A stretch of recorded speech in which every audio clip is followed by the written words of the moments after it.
Salam Patunggilan.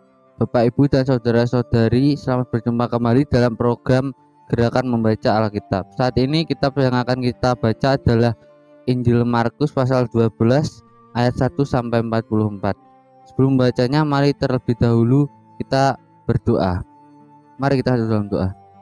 Bapa yang surga yang baik, Bapa yang kami kenal dalam nama Yesus Kristus, kami akan membaca sedikit firman-Mu. Kiranya Engkau berkati kami akan membaca hingga kami bisa membaca dengan selesai. Terima kasih Yesus, terima kasih. Haleluya, amin. Injil Markus pasal 12, kita baca ayat 1 sampai 44. Lalu Yesus mulai berbicara kepada mereka dalam perumpamaan. Adalah seorang membuka kebun anggur dan menanam pagar sekelilingnya. Ia menggali lubang tempat memeras anggur dan mendirikan menara jaga. Kemudian ia menyewakan kebun itu kepada penggarap-penggarap lalu berangkat ke negeri lain. Dan ketika sudah tiba musimnya, ia menyuruh seorang hamba kepada penggarap-penggarap itu untuk menerima sebagian dari hasil kebun itu dari mereka. Tetapi mereka menangkap hamba itu dan memukulnya, lalu menyuruhnya pergi dengan tangan hampa. Kemudian ia menyuruh pula seorang hamba lain kepada mereka.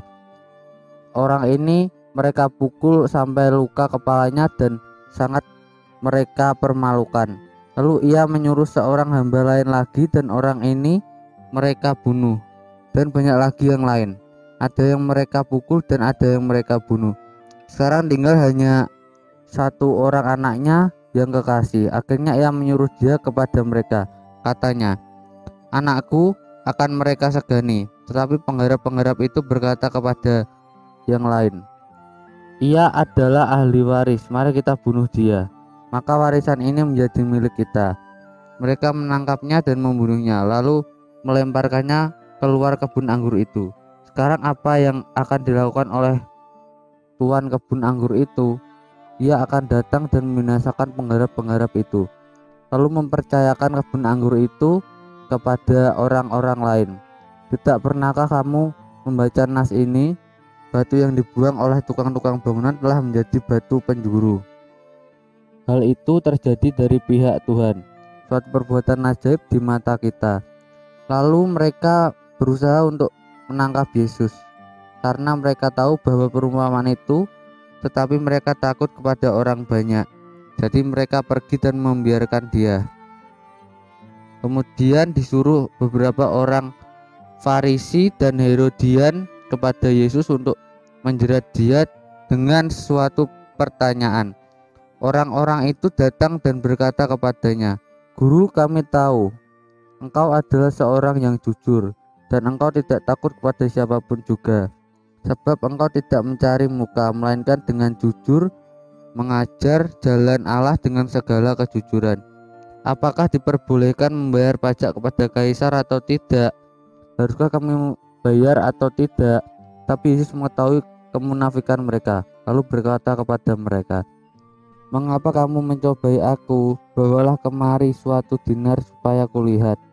Lalu mereka bawa, maka ia kepada mereka, "Gambar dan tulisan siapakah ini?" Jawab mereka, "Gambar dan tulisan kaisar." Lalu Yesus kepada mereka, "Berikanlah kepada kaisar apa yang wajib kamu berikan kepada kaisar dan kepada Allah apa yang wajib kamu berikan kepada Allah." Mereka sangat heran mendengar dia.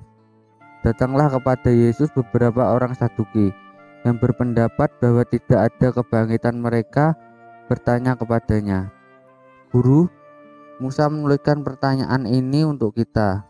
Jika seorang yang mempunyai saudara laki-laki mati dengan meninggalkan seorang istri tetapi tidak meninggalkan anak, saudaranya harus kawin dengan istrinya itu dan membangkitkan keturunan bagi saudaranya itu. Adalah 7 orang yang bersaudara. Yang pertama kawin dengan seorang perempuan dan mati dengan tidak meninggalkan keturunan. Lalu yang kedua juga mengawini dia dan mati dengan tidak meninggalkan keturunan. Demikian juga dengan yang ketiga, dan begitulah seterusnya. Ketujuhnya tidak meninggalkan keturunan, dan akhirnya sesudah mereka semua, perempuan itu pun mati. Pada hari kebangkitan, bila mana mereka bangkit, siapakah yang menjadi suami perempuan itu, sebab ketujuhnya telah beristrikan dia. Jawab Yesus kepada mereka, kamu sesat, justru karena kamu tidak mengerti kitab suci maupun kuasa Allah. Sebab apabila orang bangkit dari antara orang mati, orang tidak kawin dan tidak dikawinkan, melainkan hidup seperti malaikat di surga.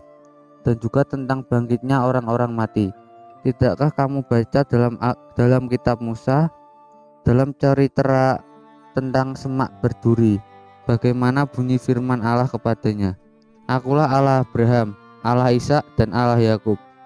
Ia bukanlah Allah orang mati, melainkan Allah orang hidup. Kamu benar-benar sesat.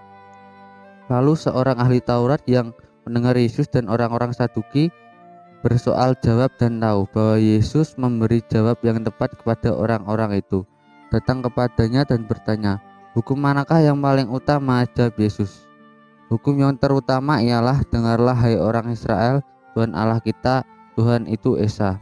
Kasihilah Tuhan Allahmu dengan segenap hatimu, dan dengan segenap jiwamu, dan dengan segenap akal budimu, dan dengan segenap kekuatanmu. Dan hukum yang kedua ialah, kasihilah sesamamu manusia seperti dirimu sendiri. Tidak ada hukum lain yang lebih utama daripada kedua hukum ini. Lalu kata ahli Taurat itu kepada Yesus, tepat sekali, Guru, benar katamu itu, bahwa dia Esa dan bahwa dia tidak ada yang lain kecuali dia.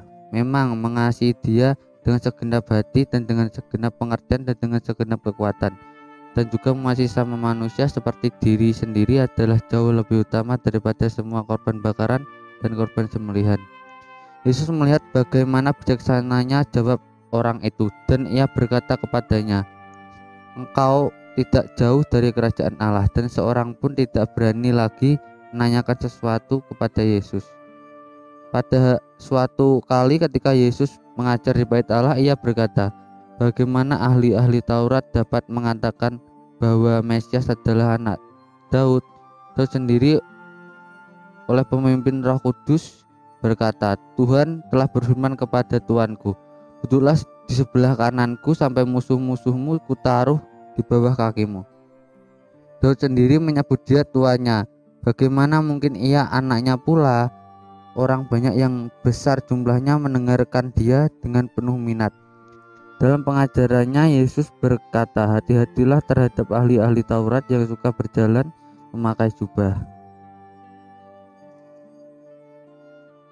panjang dan suka menerima penghormatan di pasar, yang suka duduk di tempat terdepan di rumah ibadat dan di tempat terhormat dalam perjamuan, yang menelan rumah janda-janda, sedang mereka mengelabui mata orang dengan doa yang panjang-panjang. Mereka ini pasti akan menerima hukuman yang lebih berat. Pada suatu kali Yesus duduk menghadapi peti persembahan dan perhatikan bagaimana orang banyak memasukkan uang dalam peti itu. Banyak orang kaya yang memberi jumlah yang besar. Lalu datanglah seorang janda yang miskin dan ia memasukkan 2 peser, yaitu 1 duit. Maka dipanggilnya murid-muridnya dan berkata kepada mereka, aku berkata kepadamu, sesungguhnya janda miskin ini memberi lebih banyak daripada mereka semua yang memasukkan uang ke dalam peti persembahan, sebab mereka semua memberi dari kelimpahannya, tapi janda ini memberi dari kekurangannya, semuanya yang ada padanya, yaitu seluruh nafkahnya. Demikian pembacaan Alkitab saat ini. Tuhan Yesus memberkati kita semua. Amin.